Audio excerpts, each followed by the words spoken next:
Meanwhile, back inside, Laura DiCrescenzo recounted how she signed a $1 billion contract with Scientology at the age of 7.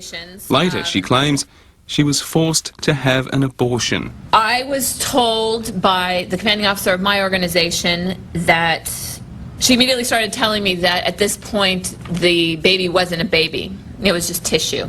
She started pushing how important my job was, how it would be so detrimental to the organization if I were to leave, how neither me or my husband had any money, nor would we when we left if we had children. And after 2 days of this, I conceded and had an abortion. About a week and a half ago, I went in for a deposition, and the lawyer for the Church of Scientology actually asked me, he kept rewording questions to get me to say that I agreed to have an abortion.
Who and what do you believe?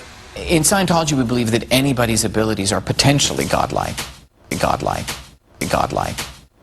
Godlike.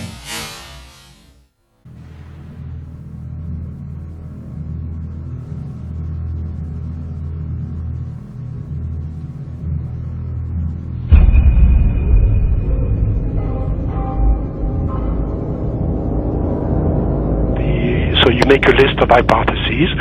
This is obviously not a natural phenomenon, and the extraterrestrial explanation seemed to be the best one. Why shouldn't we know that there's got to be life throughout the universe? So why shouldn't it be able to come here, especially since there must be civilizations there that are thousands, if not millions of years ahead of us? But then, as you get more and more data, you realize that's not what the witnesses are describing. What the witnesses are describing is something that, in many cases, comes out of nowhere, disappears into nowhere. There are cases of objects becoming transparent on the spot, physical objects, material objects. And I have no question that people have said, well, Valet doesn't believe this is physical. Well, of course it is physical. It's material at some times, but it can also change shape. It can also merge with other objects, and it can also disappear on the spot. Well, if it does that, then it could be from anywhere, anytime.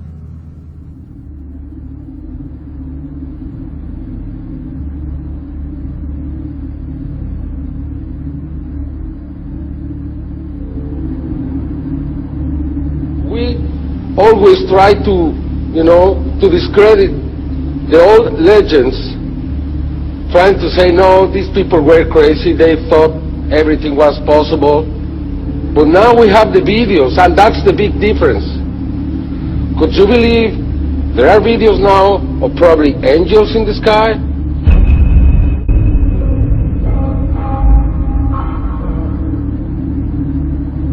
And then I started looking at some of the things that didn't fit. And one of the things that I had to ask is, when did this actually start? Every UFO book starts with, on June 24, 1947, Kenneth Arnold saw something about Ukrainians.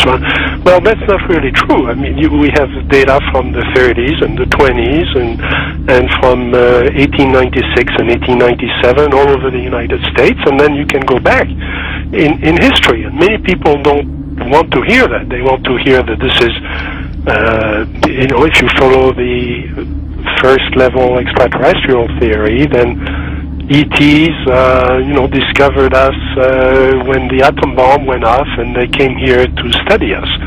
Well, that's not what the data says. So when did it start? And I found an enormous wealth of data going back to medieval times and even before. Of course, as you go back in history, you lose the cultural context, and it's harder to understand the data. But in medieval times, there were records, especially the records of the church, that were kept very, very carefully about strange phenomena. The skeptics are always saying, well, give us your best case and we'll take it apart. There is no such thing as one best case in any field. You have to look at an accumulation of cases and look for patterns, and then that's how the phenomenon reveals itself to you.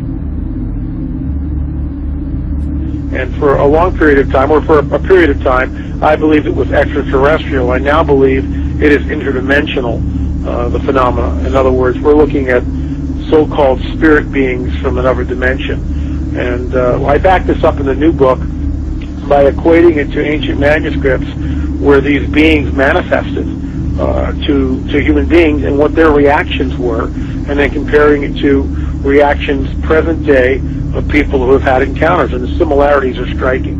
Because first of all, you say to yourself, why would let's say anyone deliberately crash saucers in Roswell, New Mexico, and then allow the bodies to be retrieved? What are these bodies, in fact?